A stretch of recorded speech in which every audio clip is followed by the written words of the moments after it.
Hi guys, tonight we're going to talk about what the typewriter has to do with Bitcoin, and I think you'll find a very interesting analogy here when I get to it in a minute. But anyway, back in the day, this typewriter was like state of the art when it came out. It was a electric typewriter that basically set the world on its ear and turned the whole electric typewriter world upside down.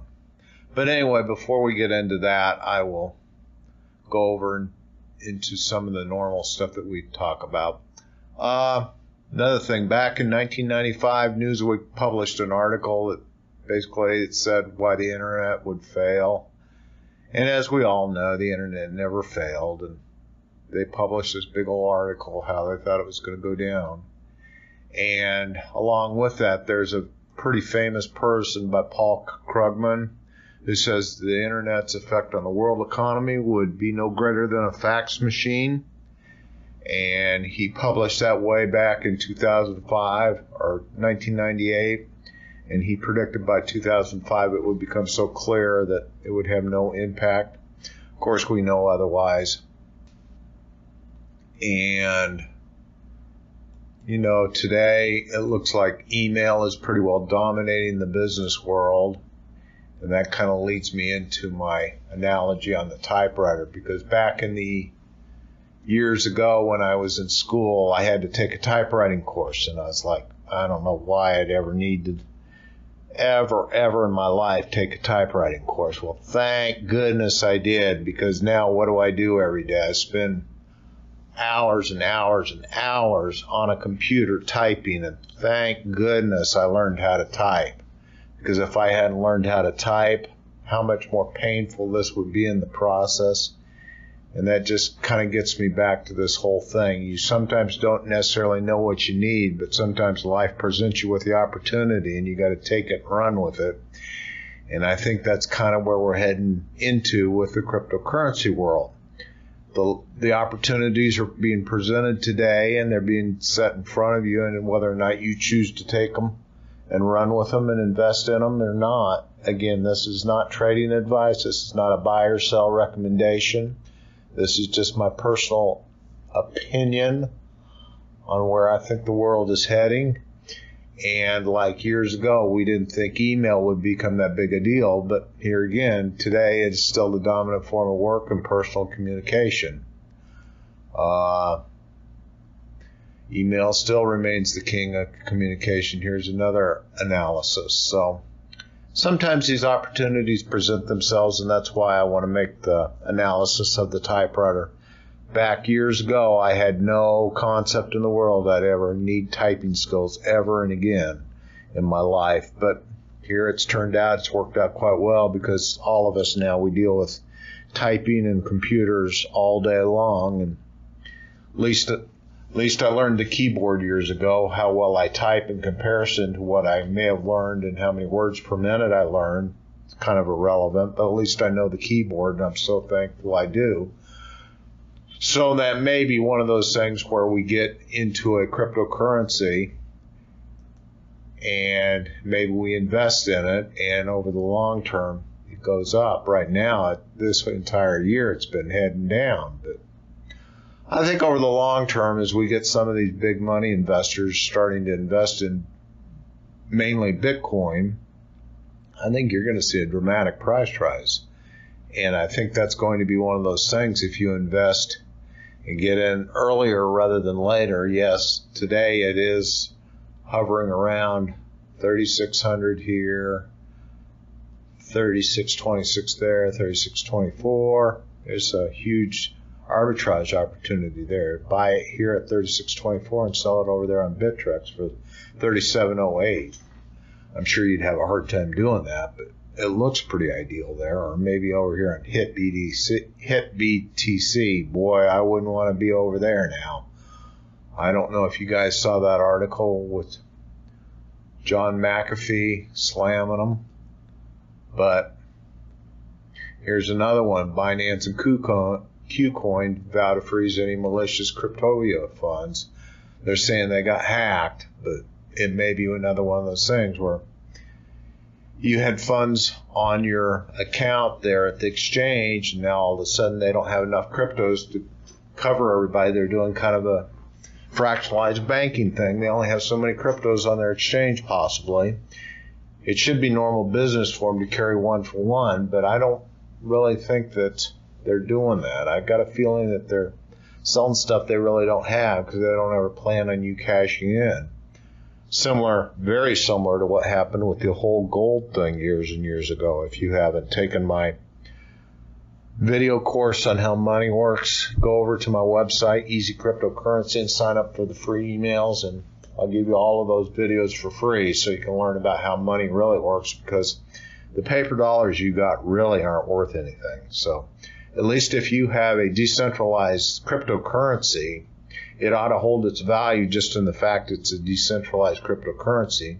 Whether or not over the long term it goes up or goes down, nobody knows, and I'll be the first to tell you that nobody's going to be able to predict the future, so don't even try and blame me if it goes down or goes up or whatever. You have to make your own decision based on your own research, and hopefully you do some good research and pick the right trends.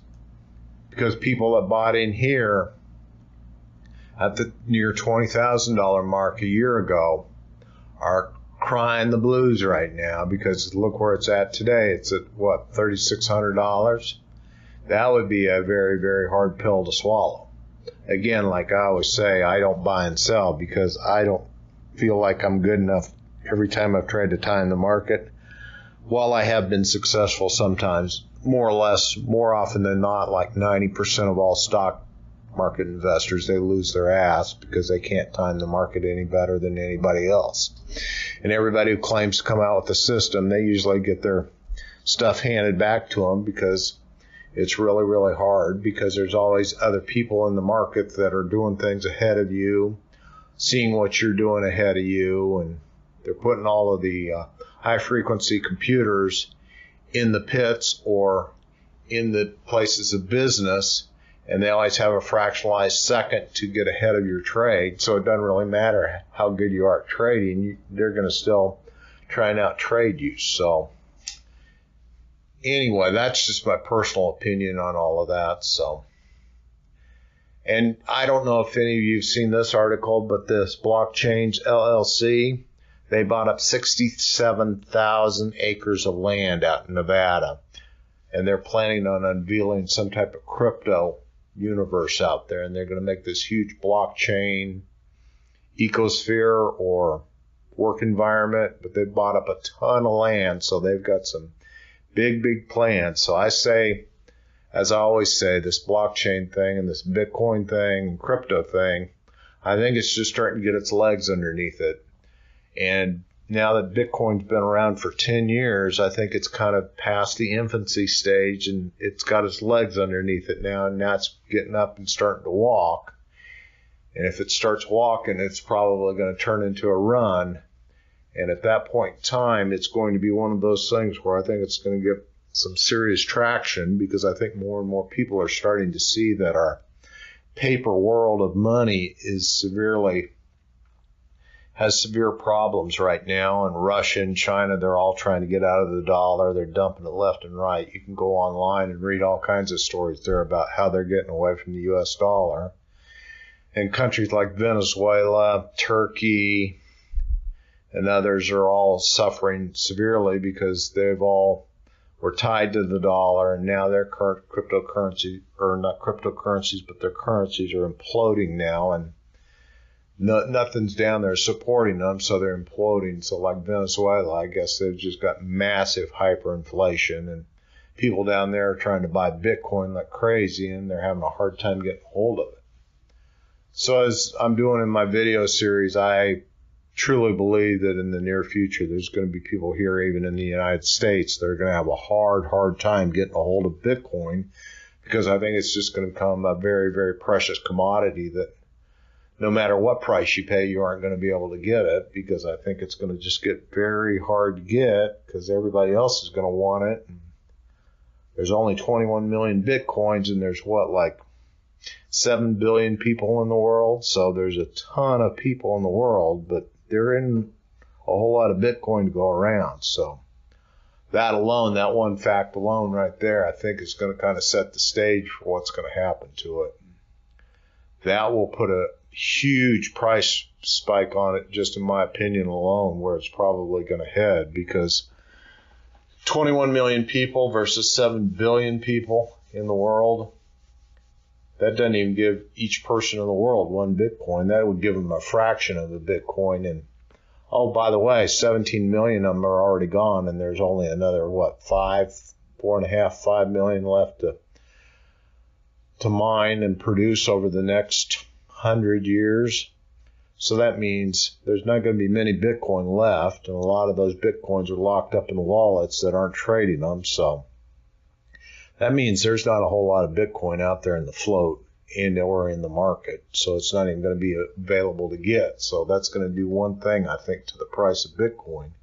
It's going to continue to drive it higher and higher. And as Trace Mayer points out, he always says, there's plenty of Bitcoin to go around for the world, but it's a matter of what price you're willing to pay for it. So I totally agree with that. I think he's dead on there, because there's going to be plenty of people clamoring to get it, in my opinion. So with that, that's the video for tonight. So with that, we'll see you in the next one. Thanks.